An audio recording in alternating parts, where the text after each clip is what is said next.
This is mental. Yes, guys, welcome back to another video. Welcome to the George Benson football channel for 6 things that we learned from Chelsea 3, Leeds United 1 in the Premier League. A massive win for the Blues. I'm not going to lie, it is starting to rain. It is sunrise here on this island that I'm staying on. I've not slept yet, you know. It's one of those where I went out for a little bit, had a couple of beers, just a couple, and then I came home thinking, oh, I'll go to sleep, get up for this game, you know. It's a late one for me, and yeah, long story short, sleep didn't really occur. So here I am on the beach recording this for you guys. 6 things we learned. 3-1 win for Chelsea. If you're not yet subscribed to GBFC, I would love to ask you to do so. Hit the like button on today's video because we are top of the Premier League. It was a brilliant win against a very, very tough opposition. Leeds United, want to give massive credit to Bielsa. You know, it was difficult for them to really attack us in the second half. I think we contained the Leeds United press very well. We kind of played them at their own game.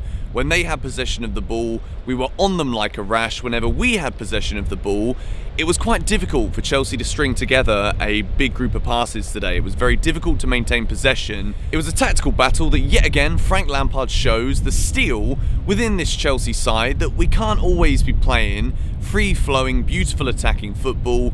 We can win games a little bit differently, and to finish it off at the end with Christian Pulisic's goal was the perfect ending. This wind is getting a little bit up, so hopefully... Oh, the bloody bug's back again. You guys can't see him, but he was there for the preview. He's back. I don't know if I'm in his habitat or if he's ruining mine. We're going to kickstart things today with box number 1, and it is a green box for Olivier Giroud. He's given the start, and, you know, I did call it here on GBFC. We got the lineup exactly correct again. Olivier Giroud starts, and after Leeds go ahead after a couple of minutes, Patrick Bamford, former Chelsea boy, getting himself on the score sheet for Leeds. I'm here thinking, okay, this could be one of those days where it's going in at this end and maybe we're going to have to score 5 and Leeds score 4. That was my initial thought, but we contained the game so well. And Olivier Giroud's equaliser again. He could have had 3 or 4 goals in this game against Leeds, to be honest, the same way he did in Seville. He only gets the 1, but I think that we actually looked as though we were a team with a serious structure. When Olivier Giroud had the ball, he was offloading it nice to the players around him. He was putting his back into the Leeds defenders. And it was kind of tough for us to play any other way today. We had to be very intricate in the final third. I gave Giroud a green box. He played 75 odd minutes again, got himself a goal in the Premier League, warranting that start. It's been a brilliant week for the Frenchman. Now, box number 2 is a yellow, and I've given a yellow box to Kai Havertz. I feel as though at the moment, I don't know if Havertz is going to be able to maintain starts when Chelsea are consistently playing a 4-3-3. When Havertz was playing well before the coronavirus thing hit him, he was playing in more of an attacking role in a 4-2-3-1. Now, Chelsea have really started to develop in this 4-3-3. Kovacic, when he came on, I thought he did very well. He doesn't have a box today. But the issue with Havertz, and the reason it's a yellow, I don't want to give it a red because I don't just want to be that guy who, in my analysis videos, just because Chelsea spent a lot of money on Havertz, and he's still bleeding into this team, he's still learning the Premier League, the physicality, the pace of everything. And I feel as though this game just kind of bypassed him a little bit. There were moments in the early stages of the second half before he was brought off where I feel as though he was trying to get involved in the game. You see him flying in with that slide tackle in the first minute or so of the second half. I love that kind of stuff. But when he's on the ball, I don't feel as though he was doing enough in an attacking sense today. I feel as though the game kind of overwhelmed him a little bit. And of course, I'm a massive Havertz fan. You guys know I bloody stuck him in every thumbnail last summer because I was excited about the potential of him signing for Chelsea, and I'm still very excited about what he's going to bring to this team. Oh, I got another geezer hanging about. What's he doing? But I feel as though this one today just wasn't quite his game. A lot more to come from Kai Havertz, but I do wonder if we're going to continue with this 4-3-3, how many more times we can stick him in the starting 11 without him lighting up the pitch, without Kovacic coming in and taking over. Let me know your thoughts on that in the comments below. Now, box number 3, and I honestly think N'Golo Kante was the best player on the pitch today for Chelsea. I thought every time Leeds got the ball in the middle, we looked a little bit scared defensively at some points this evening. I don't feel as though I felt as confident as I have done in recent games. The bloody bug is just the wild, eh? The bloody beach. Who would complain about that? But I'm doing it somehow. I thought N'Golo Kante was excellent. The way that he got the ball back so many times, composed inside Chelsea's half, and the moments when he was just drifting past Leeds players to try and create attacks for Chelsea. I thought about giving Kante a blue today, but I decided to not go with the blue box because we can't always give a blue. But I think if anyone did deserve it, and at the time of me now recording this, I feel as though Kante's performance was exceptional today for Chelsea, and I think he was our best player on the pitch. Again, showing what he can do, not just winning the ball back with tackles, but trying to go forward, driving past players. When the man is fit, he's got that low centre of gravity. We can see him carry the ball forward, and I thought Kante did an excellent job. But we move into box number 4.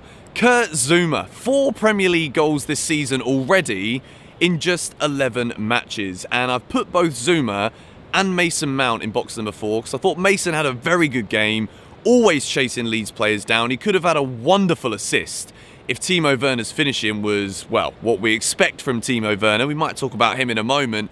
But Mason Mount's cross in for Zouma, it's absolutely excellent. It's wonderful to watch a Chelsea team where the corner taker actually beats the first man. Now, I don't know if it's just because Willian and Arsenal is not really the match made in heaven that Arsenal might have wanted it to be, or whether Mason Mount's just very good. I don't want to just sit here complaining about ex-players when we've got some brilliant players on the pitch right now doing the business for Chelsea, getting us results.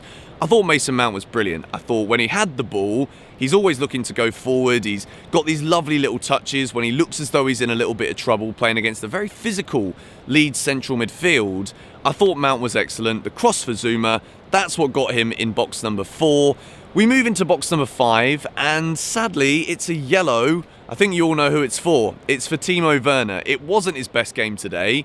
I want to give credit to the Leeds goalkeeper who made some absolutely phenomenal saves, but you guys have been tweeting me, you guys have been in the Instagram DMs during the game, you guys are always messaging me, which, you know, I'm very happy about that, but keep your eyes on the pitch. But, you know, Werner, how did he miss that chance? You know, Giroud's header, it's going in. Like, in the commentary, they were kind of trying to save his bacon a little bit by saying, well, you know, I don't know what he's doing there, to be honest. Like, I wish I could give some more, like, A-class analysis at 6 in the morning, but quite frankly, Timo Werner should have scored that, and he should have had a couple of others as well, but for some brilliant goalkeeping from Leeds United's young French keeper. But Werner, if we stick to moving forward, which is always what this series is about, if I do say something that isn't quite in the positive outlook towards Chelsea Football Club, Werner's performance, he doesn't quite look as sharp as we'd like. The finishing isn't up to the level that we know he's capable of, and it was a very nervy ending to the game. It's a very good assist, it was a good run, and it was unselfish of him not to try another little pop shot to try and beat the Leeds keeper at the near post. He's got Pulisic ghosting in, and it was a good finish from Christian Pulisic, who I thought had some very good moments in the game. I've not quite given him a box today, but he finished the game off for us, thanks to a Werner assist. Keeping it on Werner, I need a lot more from him. And at the moment, Ziyech has obviously gone off injured. It looked like a hamstring injury, which during the Christmas period, considering how many games there are, you wonder if that could be Ziyech done up until Christmas now, because he's got to recover from that injury.